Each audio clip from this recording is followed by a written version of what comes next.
Sinasabi nila, durog na durog ang Duterte.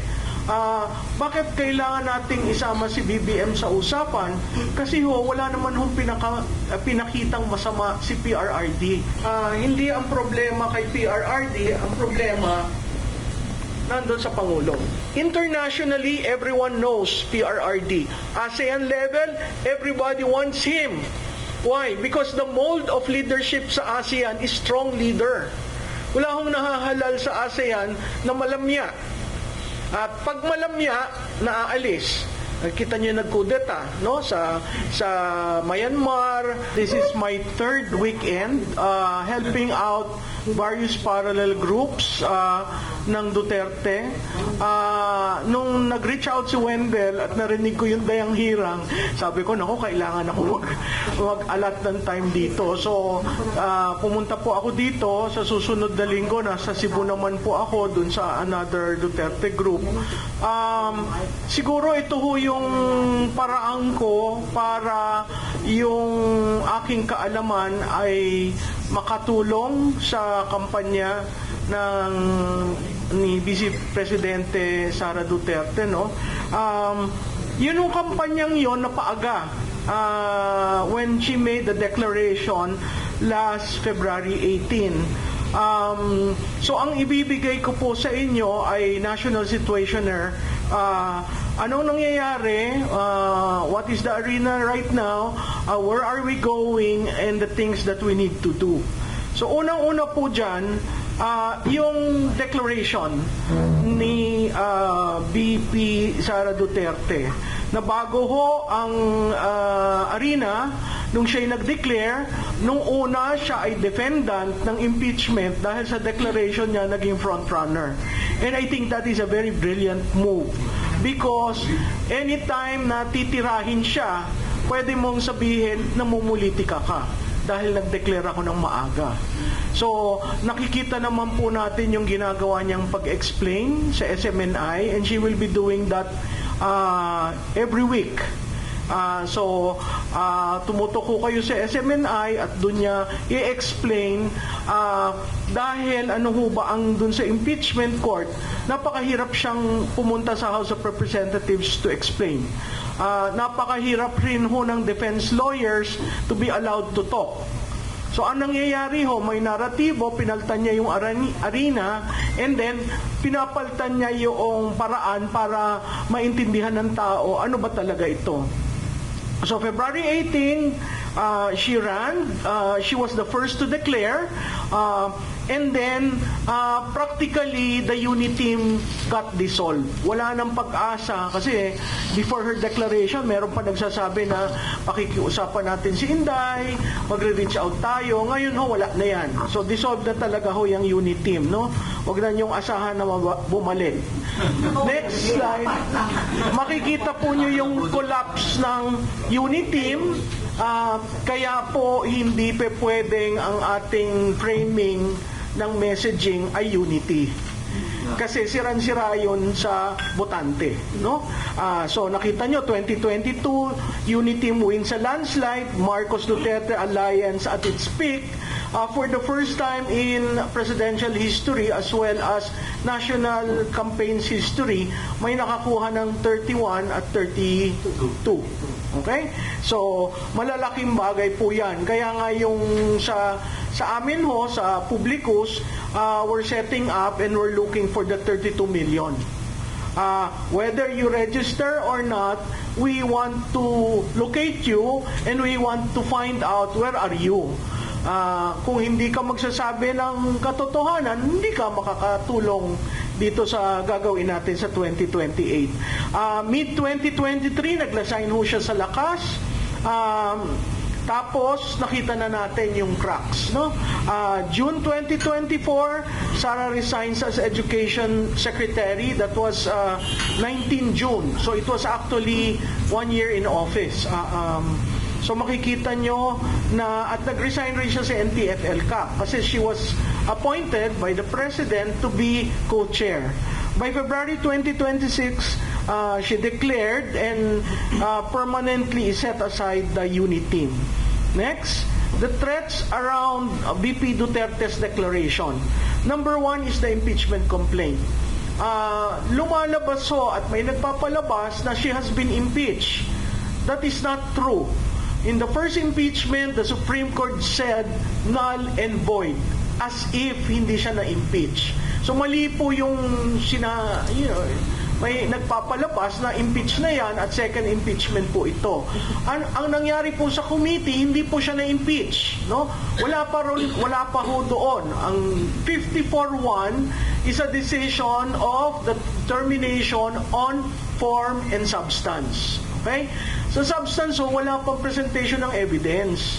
Kaya nga naglabas ako sa Facebook ko na hindi siya impeach kasi meron pang 10-3-3. 10 days for her to respond, 3 days for the complainant to respond, and 3 days for VP to respond. So that's a total of 16 calendar days. The Supreme Court made reference of calendar days and session days. Kung titingnan niyo po ang kalendaryo ng Kongreso, magre-recess po sila ng March 21 for the holiday break. Kailan magsisimula yung 10-3-3 around that period? So technically, either ang House magkaroon ng session while in recess, na napakahirap pong gawin yan, at saka lalo na yung klima natin na may global na gera, mahirap naman pong mag-focus kayo na mag-focus sa impeachment. Pero handa siya. So nandyan yung impeachment complaint, at saka yung ICC. Nakita po natin ang presentation of charges ay ginawa na. Sinasabi nila durog na durog ang Duterte. Ako ho, sa analysis ko, hindi ho. Kasi ang Duterte ngayon, through PRRD, became a global icon. Yeah. Pinag-uusapan. Yes. Diba? Whether mali siya, whether negative or positive, pinag-uusapan. At maraming nagsusulat ngayon internationally on the kind of strong leader that countries should follow. So, at lumalabas po, dahil dito sa Brave 18, ito naman palang si Trillanes kasama na naman dun sa ginagawang pagligaw sa ICC. Kung titingnan nyo po, ang storya ng Duterte tungkol sa how should I put this? 3 characters, 3 individuals. Sonny Trillanes, who wanted to be vice president to PRRD, and he was given the door, no? Laila de Lima, who was jailed, and of course, babalik at babalik yan. So may mga personal na rason. Yung pangatlo ho ay si BBM, no? Bakit kailangan nating isama si BBM sa usapan? Kasi ho, wala naman hong pinakitang masama si PRRD. In fact, since the time of President Cory, pinag-uusapan na paano babalik ang mga Marcos. Okay? Parating may Pangulo, tinatanong, pwede bang ipalibing nyo sa libingan ng bayani?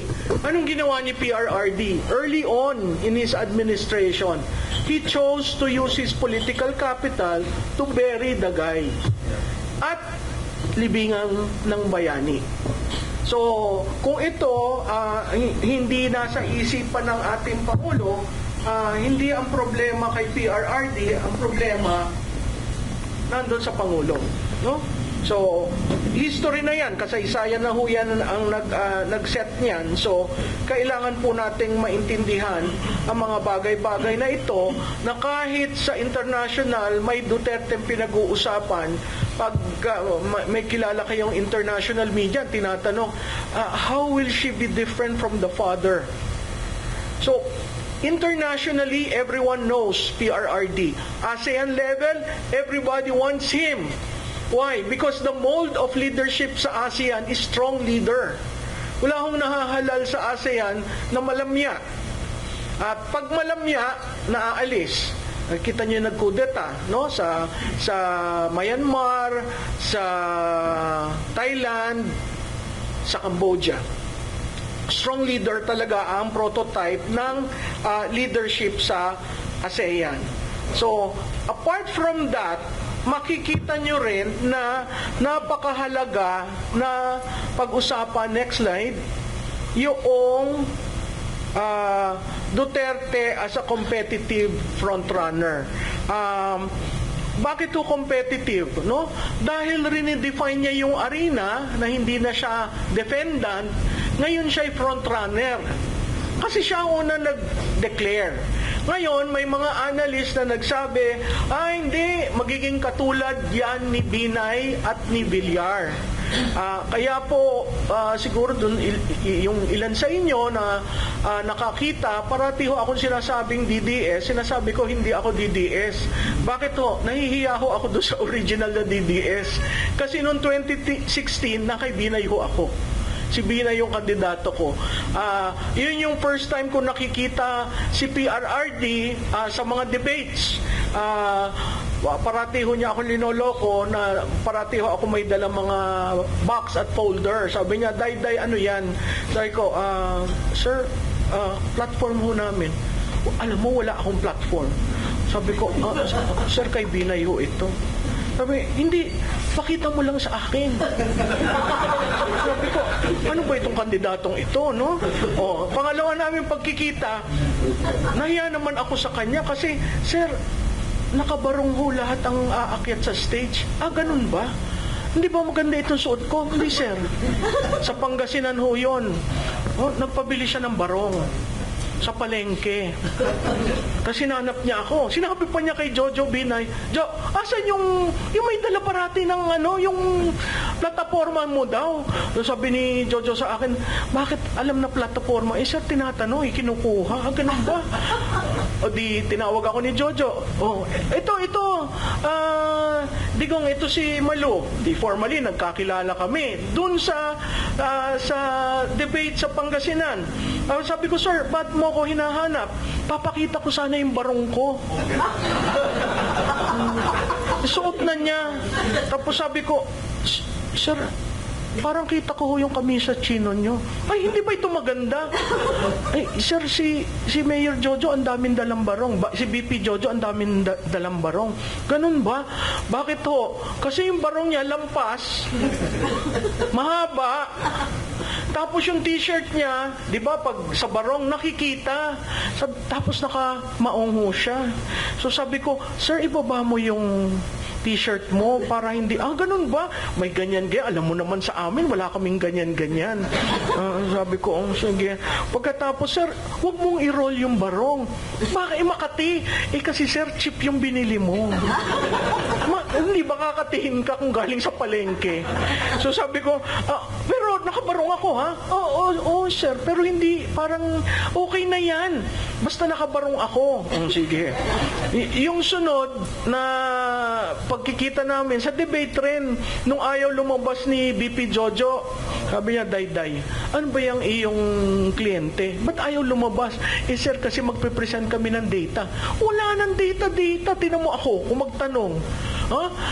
So, yung pagiging kilala ko sa kanya sa debate, yung first debate na lahat kami nakunan ng litrato ng GMA7 na nakanganga, yun yung tinanong ni Mike Enriquez na tungkol sa pagnanakaw. Ito naman sinabi na namin kay Jojo Binay, huwag kang magre-raise ng hand tungkol sa nakaw. Any reference, huwag kang magre-raise. Nag-raise ng hand. Sabi ko, ano ba yan? So nakunan kami nakanganga. Okay. Tapos nakita namin yung sequence, magtatanong pala kay Miriam si Digong. Sabi ko, okay to. Lahat kami nagulat na nag-embrace sila. Ano ang tinanong ni Digong? Miriam, how are you? Sabi ko, ano ba naman ito? Debate ito. Tapos, tapos si Miriam naman sumagot, if there will be a president, it's him. So lahat kami nakaganon. Sabi ko, naghanda pa naman kami ng rebuttal. Nung nagtanong na si Miriam sa amin, matindi. Sabi namin, after nung debate, sabi ko sa kanya, sir, anong magic mo? Bakit ganon? Wala. Kayo, aral kayo ng aral. Tiyo mo ako, ganyan lang ako. Tapos kay Grace, yung medyo nahulog kami sa tanong niya, kung alas 3 ng madaling araw at may pumutok, anong gagawin mo? Lahat kami nagtinginan. Sabi ko, ano ba ito? Magaling ho siya. Kasi street smart and he can think on his feet.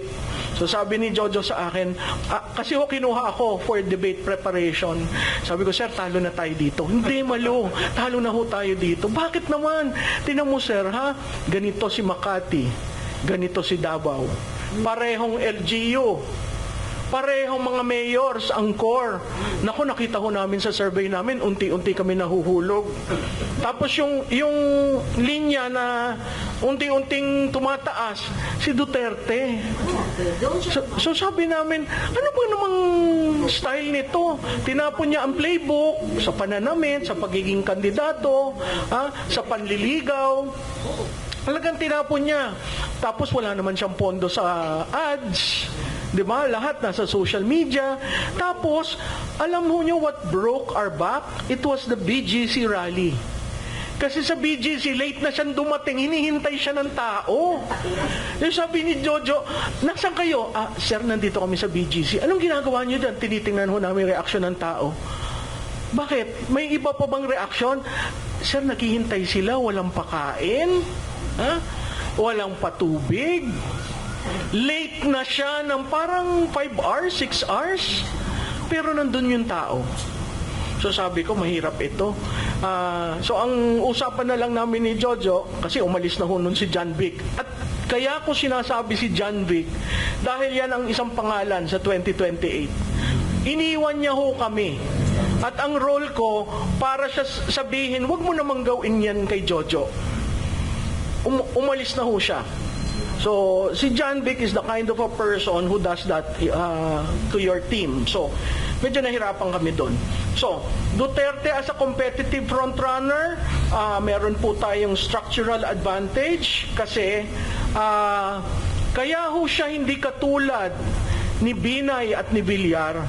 Si Villar ho walang base. Una yon.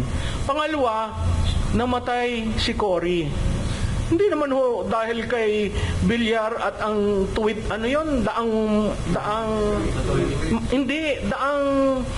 yung daan na sinisi siya. Basta yan daan na yan. Daang hari, yan, that one. Hindi naman dahil doon sa atake. Simple lang, namatay si Cory. Si Noy na hindi naman pinapansin sa liberal, dati ho akong galing sa liberal dahil tinulungan ko si Marnong senador. Pag tinignan nyo sa mesa, wala naman doon si Noy. Nandun sa corner, kumakain ng chicharon, umiinom ng coke at nagsisigarilyo. Biglang sinabihan siya ni Butch Abad, Noy, do you see the crowd? Nung namatay ang nanay niya, bakit ko yun sinasabi? Kasi sa Filipino psyche, yung namatay ang leader, usually nagre-rebound yung anak. Okay? So, may structural advantage siya, hindi siya katulad ni Binay rin, dahil si Binay walang core. Ang core ni Binay, Makati. At in the process, we wanted the poor to also be part of his core. Hindi ho yun nangyari. What stands very clear kay Inday, tumakbo ang tatay ng 2016. Tumakbo ng midterm 2019. Naalala niyo yung nahilo tayo kung sino ang slate? Di ba ho dalawang slate nun? Slate ni Inday at slate ni PRRD. Kaya sa Manila, gulong-gulo kami. Ano ba yung politika nito? Talagang it throws any rule in campaign playbook. Nag-end ang 2022 with the highest approval rating, 80%, in presidential politics. Nanalo si Inday. Third time. Fourth cycle, si Inday used her political capital for Duterte 10. Okay? Nasalba niya. Sino nasalba niya? Si Aimee at saka si Villar. So that talks of the conversion of a Duterte. Okay? So 4 election cycles, national. Yun hong mga politiko dito, naiintindihan nyo yung recency of election. Pag tumakbo ka nung huling election, ang taas-taas ng awareness sa'yo. So that is going for Inday, no?